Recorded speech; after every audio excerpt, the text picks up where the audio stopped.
Bienvenido de nuevo al programa.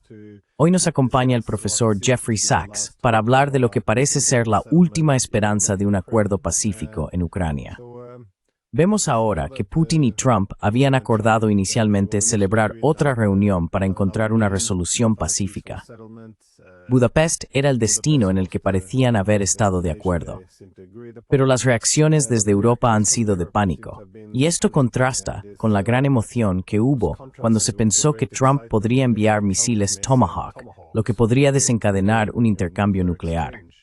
Desde entonces, el ministro de Asuntos Exteriores húngaro ha acusado a los europeos de intentar sabotear la reunión, y ahora parece que la reunión ha sido cancelada. Casi se pueden oír los corchos de champán saltando en las capitales europeas.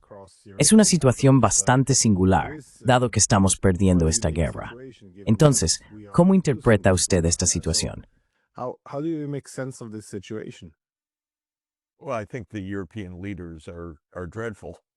Bueno, creo que los líderes europeos son terribles y están fracasando.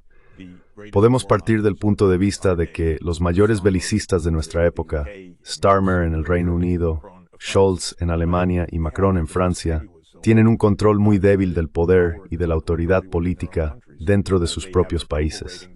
Tienen índices de aprobación de alrededor del 20% y de desaprobación de alrededor del 80%. Y eso es cierto para los tres de estos belicistas. Así que creo que no podemos entenderlo del todo de una manera racional. Son políticos fracasados con un enfoque fallido ante esta crisis, y no quiero justificar su fracaso. Además, resulta un poco difícil comprender esta persistencia en el fracaso.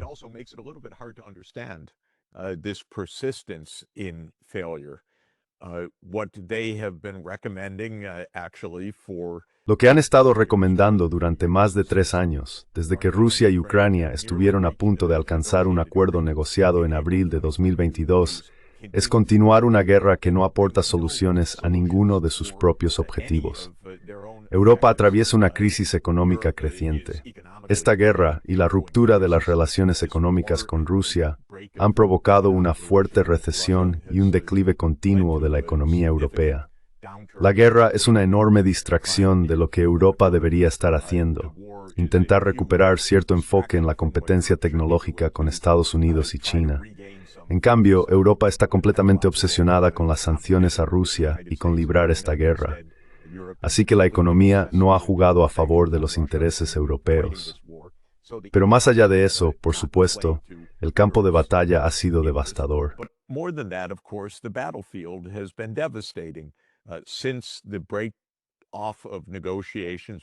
Desde el colapso de las negociaciones entre Rusia y Ucrania en abril de 2022, Ucrania ha perdido territorio y más de 1 millón, según algunos cálculos, cerca de 2 millones de personas entre muertos y heridos graves a causa de esta guerra. La demografía de quienes huyen de Ucrania es evidente y devastadora. Ucrania ya no puede mantener la electricidad encendida en todo el país. Entonces, ¿qué se está logrando con esta insistencia continua en una victoria sobre Rusia, que Ucrania recuperará todo su territorio, que Rusia pagará reparaciones, que se confiscarán los activos rusos, que Rusia será responsabilizada de forma permanente, que la OTAN se ampliará para incluir a Ucrania? En otras palabras, cada idea delirante imposible de aplicar sigue siendo hoy la postura de estos líderes europeos. Y el público no acepta nada de eso, porque nada de eso funciona, nada de eso tiene sentido. Así que me preguntas por qué.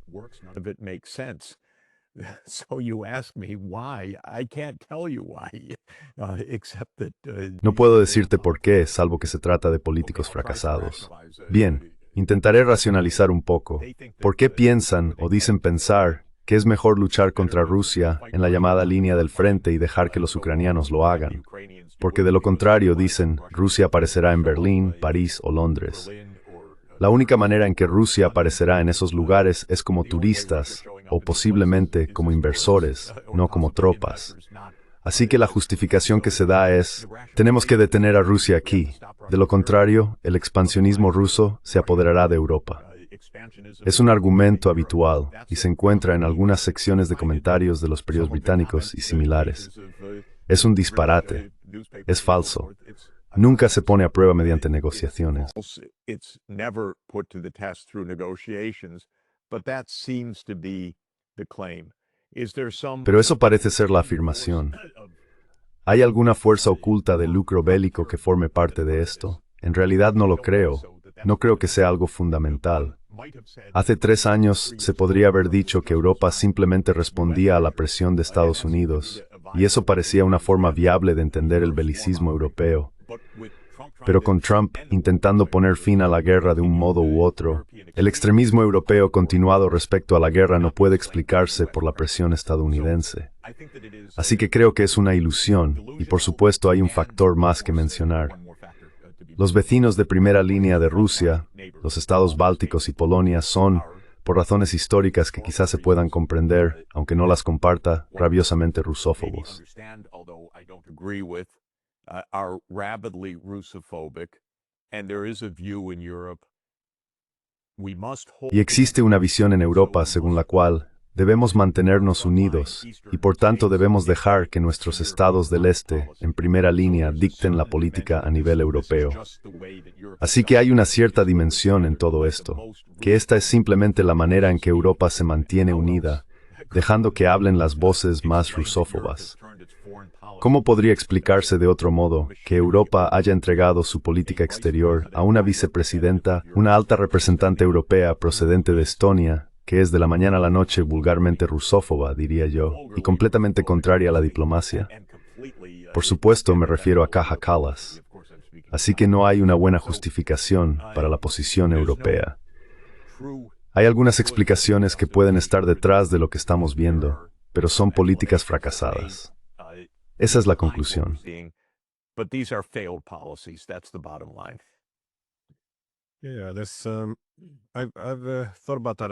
Sí, yo también he pensado en eso. Si los europeos se alejaran de la postura antirrusa como elemento unificador y empezaran a caminar hacia la paz, creo que habría demasiadas líneas divisorias. Podrían acabar provocando muchas divisiones. Pero dicho esto, dado que la guerra se está perdiendo y cualquier acuerdo mañana será peor que hoy, cuanto más pospongan la paz, peor será para los europeos, creo. Y además, todos los argumentos de que hacemos esto por los ucranianos, de que los estamos ayudando.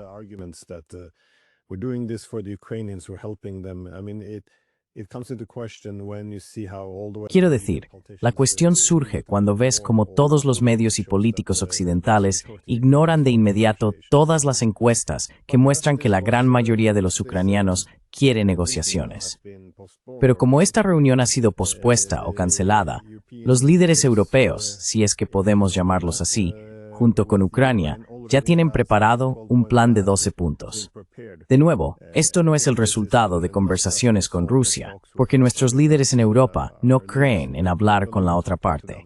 Así que se trata de condiciones unilaterales, lo cual también es un poco inusual, dado que el bando perdedor normalmente no dicta al bando ganador.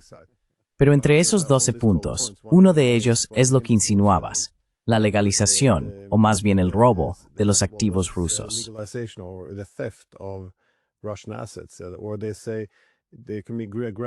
O dicen que puede haber un levantamiento gradual de las sanciones si Rusia acepta que los activos que hemos confiscado se utilicen para la reconstrucción. Así que, básicamente es una forma de conseguir que Rusia consienta que tomemos su dinero. Quiero decir, no hay nada que ganar para Rusia, sin embargo. Supongo que mi pregunta es: esto es bastante extraordinario, pero también coherente.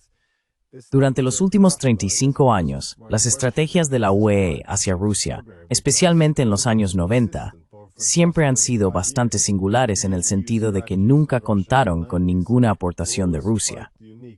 ¿Cómo se pueden seguir firmando estos acuerdos o propuestas continuos sin hacer referencia alguna a las preocupaciones de seguridad rusas, sin mencionar la expansión de la OTAN o la neutralidad de Ucrania?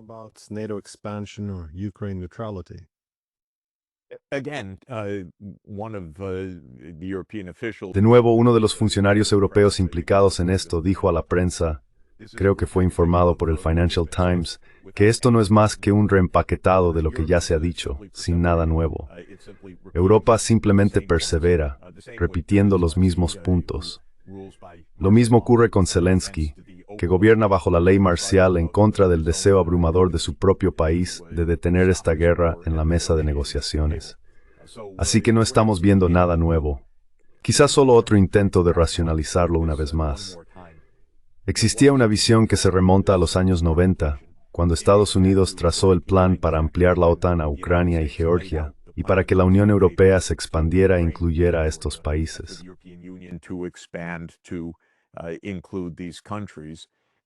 Zbigniew Brzezinski,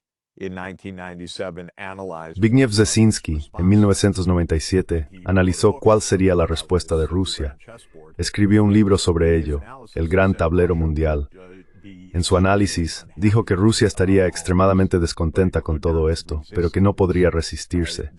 La idea era que al final, si Occidente se mantenía fuerte, claro y perseverante, Rusia sería derrotada. Y esta puede ser también una de las creencias implícitas o explícitas de estos líderes europeos, que de algún modo tienen a Rusia acorralada, que está a punto de colapsar, de desmoronarse, con la economía a punto de fracasar, y la situación en el campo de batalla a punto de cambiar.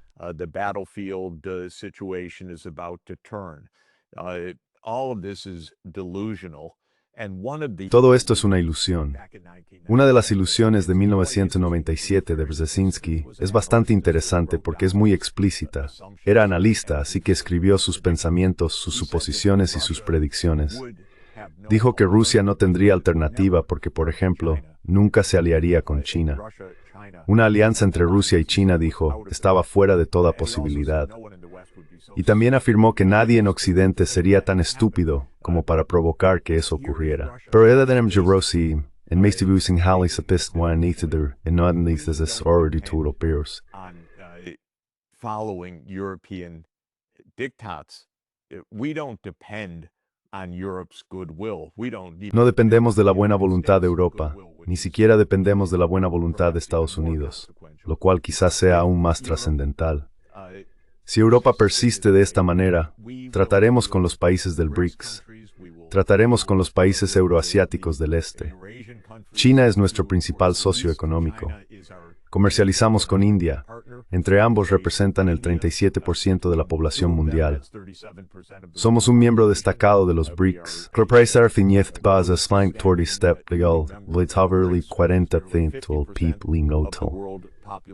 Enseñas de que Torridiner Marl in Thectors.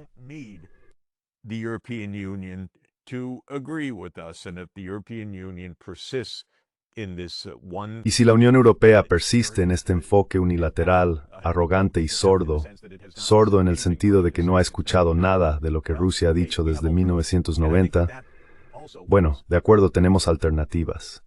Y creo que ese fue el caso hasta hace muy poco. También hay que añadir que Trump es una persona torpe, poco informada y no muy inteligente. Así que no hay una posición ni una estrategia clara por parte de Estados Unidos. Creo que Trump tiene el deseo de poner fin a esta guerra. Está dispuesto a escuchar más. Pero Estados Unidos también es muy inconsistente.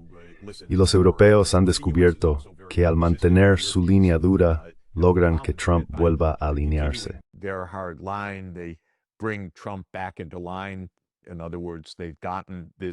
En otras palabras, acaban de cancelar esa reunión en Budapest.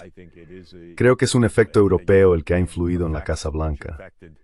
Trump no es lo bastante fuerte, ni lo bastante lúcido, ni lo bastante estratégico para liderar, así que responde con mucha facilidad a las presiones europeas.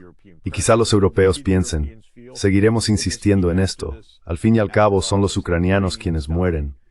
Con el tiempo, Rusia se derrumbará bajo el peso de todo esto. Esto está mal. Es profundamente cínico. Va en contra de lo que quieren sus propias opiniones públicas. Va en contra de lo que quiere el pueblo ucraniano. Pero al fin y al cabo, ¿cuánta confianza se puede tener en Starmer, Scholz y Macron? Sus propios compatriotas los desprecian. Este es el punto.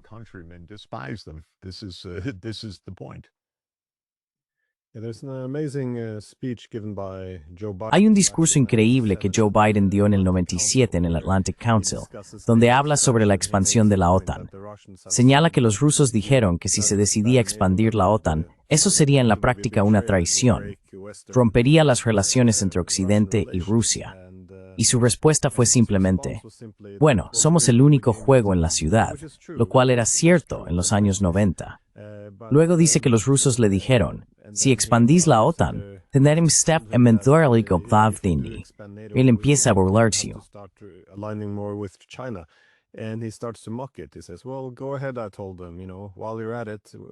Él dice, bueno, adelante, les dije. Sabéis, ya que estáis en ello, ¿por qué no cooperáis un poco más con Irán?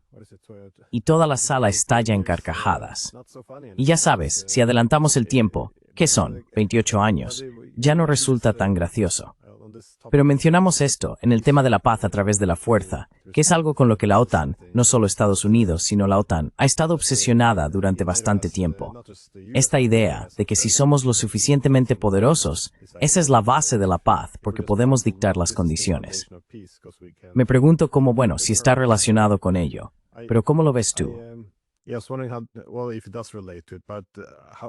think that there's another point that one can add exactly in this. Creo que hay otro punto que se podría añadir aquí, y es que, quizás sea obvio, pero conviene mencionarlo. Otra parte de la idea de Macron, Merz, Starmer no es solo que Rusia acabará por desmoronarse si perseveramos, sino que la rusofobia en sí misma es nuestro principal instrumento político para movilizar la opinión pública en Europa y para permitirnos construir un ejército que aún no tenemos.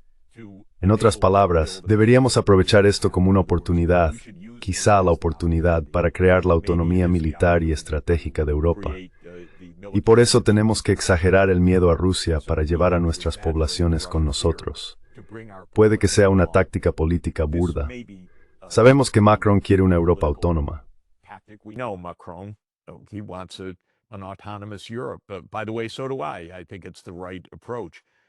Por cierto, yo también. Creo que es el enfoque correcto. Pero quizá él piense que mentir al respecto, exagerar enormemente la amenaza de Rusia, es la manera de conseguirlo, en lugar de decir la verdad.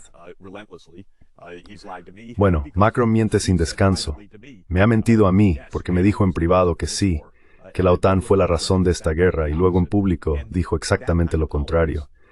Ese tipo de política puede funcionar durante un tiempo, pero su índice de aprobación es el más bajo de todos. Según algunas mediciones, ronda el 13% de aprobación.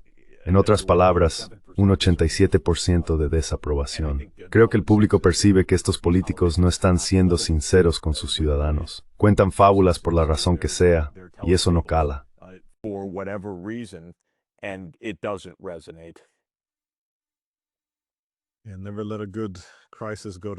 Nunca dejes que una buena crisis se desperdicie. Mi última pregunta es sobre el formato del acuerdo de paz, porque ahora se reconoce ampliamente que se trata de una guerra por poderes entre la OTAN y Rusia, librada con ucranianos. Desde Boris Johnson hasta Marco Rubio, todos la han definido así. Recientemente, Trump incluso dijo que Zelensky le dio algunos planes para una ofensiva que quieren lanzar y que está considerando si aprobarla o no. Así que ya sabes, de algún modo hemos dejado atrás el fingimiento. Pero luego está la cuestión del formato de negociación, en el que Trump es el mediador, y siempre tengo que señalar que no es su guerra. Él es un presidente de la paz.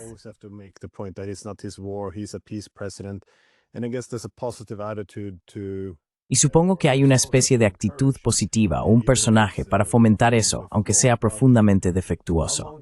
Pero ¿cuánto tiempo puede continuar este formato? Es decir, fingir que esto no es una guerra de la OTAN. Porque si no se diagnostica correctamente, ¿cómo se puede resolver? Todavía no oigo ninguna referencia a detener la expansión de la OTAN o a restaurar la neutralidad de Ucrania. Exactamente. Y hay que reconocer que la OTAN es, bueno, quiero decir, fuimos nosotros quienes iniciamos o provocamos la guerra en 2014. Entonces, ¿cuánto tiempo puede continuar esto? En algún momento, Trump también tendrá que sentarse a la mesa, no como mediador. At the table, not as a mediator. Well, there's no mediation, and it's not even a proxy war. It's a war. Bueno, no hay mediación. Y ni siquiera es una guerra por poderes, es una guerra.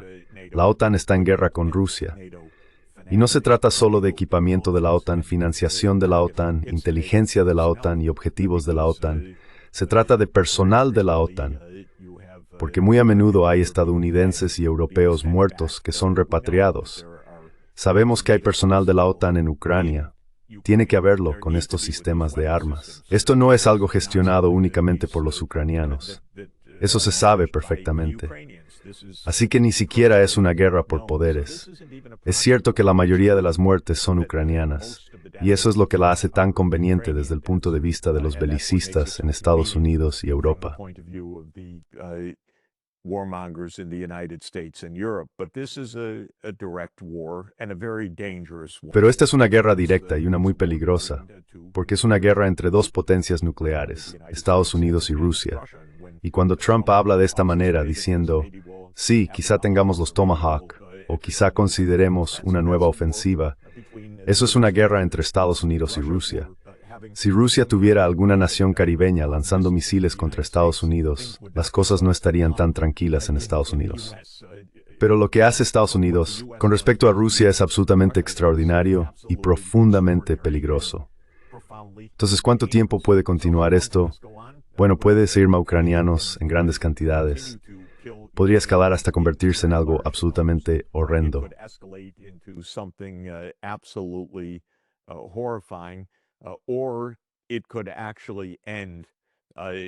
O podría terminar de forma sensata, como debería. Pero para eso tenemos que entender un último punto, que es que Trump es un líder muy débil. En realidad no es un líder en absoluto. Cae presa de la adulación, que forma parte del llamado Plan Europeo. Poner a Trump como presidente de algún consejo de paz, como si Trump se colocara a sí mismo en Gaza. Es casi como un cómic. Pero esto también es adulación europea. El secretario general de la OTAN llamando a Trump papá. ¿Es este el mundo real de los adultos que realmente tienen armas nucleares? ¿O es una especie de tira cómica aterradora? Esa es la situación.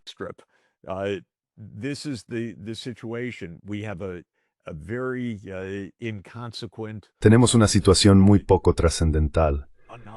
Un presidente de los Estados Unidos ignorante, voluble y temperamental que exige halagos y adulación. Tenemos líderes europeos profundamente impopulares.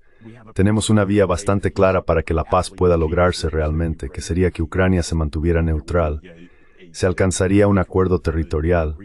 Sobre la base de la neutralidad, habría una zona desmilitarizada para que Ucrania, Europa y Rusia estuvieran seguras unas de otras. Y esto sería la base de la paz sobre los cimientos de una seguridad indivisible.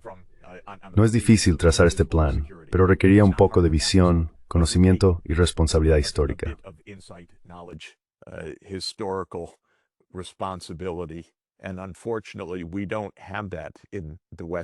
Y lamentablemente no tenemos eso en los países occidentales en este momento, en ningún lugar.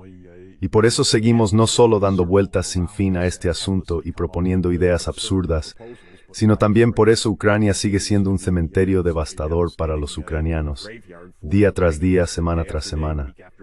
Ningún líder occidental, aparte de Viktor Orbán y Robert Fico, y probablemente un número creciente de europeos en los próximos meses. El señor Babiš, como nuevo primer ministro de la República Checa, quizá finalmente logren que sus voces se escuchen en Europa para decir, basta ya. Esto ha durado demasiado tiempo, por nuestro bien y por nuestra seguridad.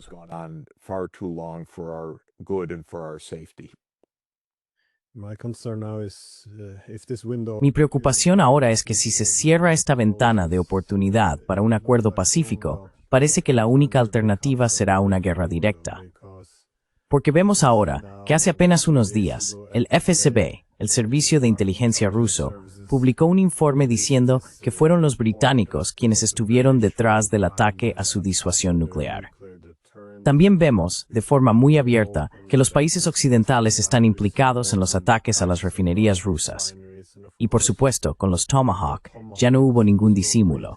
Se reconoció que eran operados por estadounidenses. Así que, no un arma ucraniana, sino un ataque estadounidense contra Rusia. Parece que estamos muy cerca de una guerra directa a gran escala.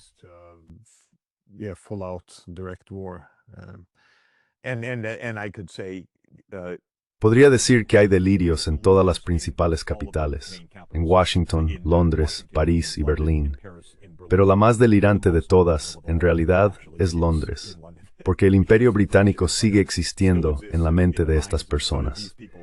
Y cuando se mencionan estos ataques inspirados por los británicos contra instalaciones nucleares rusas, esta es la locura que sigue aferrándose al ya desaparecido Imperio Británico.